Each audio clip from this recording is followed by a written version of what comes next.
Hello everyone, so this is session number 17, that is advances in food analysis, and we'll be studying the theory of high pressure or high performance liquid chromatography. So this is the picture of the HPLC instrument. Okay, so uses of HPLC are as follows. This technique is used for chemistry and biochemistry research analysis, complex mixtures, purifying chemical compounds, developing processes for synthesis of chemical compounds, isolating natural products, or predicting physical properties. It is also used in quality control to ensure the purity of raw material, to control and improve the process yields, to qualify assays of final production, or to evaluate product stability and monitor degradation.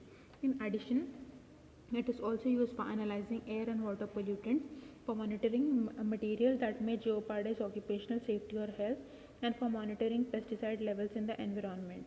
Federal and state regulatory agencies use HPLC to survey food and drug products, for identifying confiscated narcotics, or to check for adherence or to label claims. HPLC chromatograph injectors.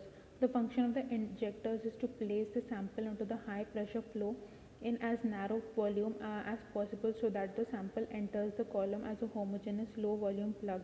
To minimize spreading of the injected volume during transport to the column, the shortest possible length of tubing should be used from the injector to the column. When an injection is started, the air actuator rotates the valve, the solvent goes directly into the column, and the injector needle is connected to the syringe.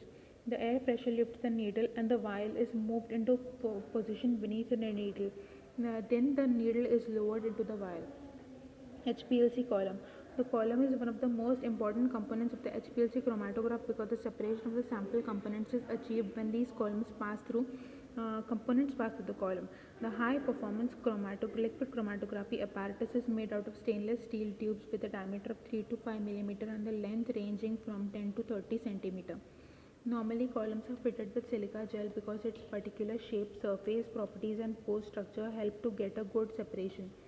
Silica is wetted by nearly every potential mobile phase, is inert to most compounds, and has a high surface activity which can be modified easily with water and other agents. Silica can be used as a wide variety of chemical compounds, and its chromatographic behavior is generally predictable and reproducible. This is the picture of an HPLC column. What affects the system? The column parameters are column material, deactivation, stationary phase, coating material. The instrument parameters which affect the system are temperature, flow, signal, sample sensitivity, and detector. Sample parameters are concentration, matrix, solvent effect, and sample effect.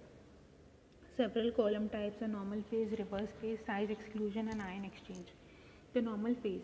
In this column type, the retention is governed by the interaction of the polar parts of the stationary phase and solute. For retention to occur in normal phase, the packing must be more polar than the mobile phase with respect to the sample. Reverse phase. In this column, the packing material is relatively non-polar and the solvent is polar with respect to the sample.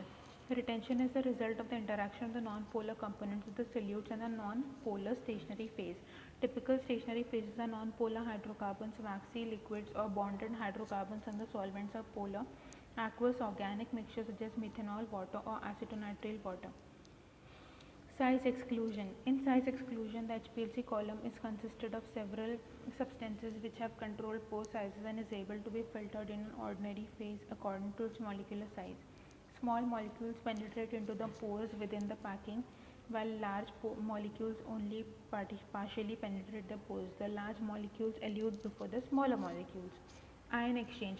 In this column type, the sample components are separated based upon the attractive ion forces between molecules carrying charges, groups of opposite charges to those charges on the stationary phase. Separations are made between a polar mobile liquid, usually water containing salts or small amounts of alcohol, and a stationary phase containing either acidic or basic fixed sites. Selectivity factor K. K values tell us where bands elute relative to the void volume. These values are unaffected by such variables as flow rates and column dimensions. The values tell us whether two peaks elute relative to each other. This is referred to as selectivity factor or separation factor.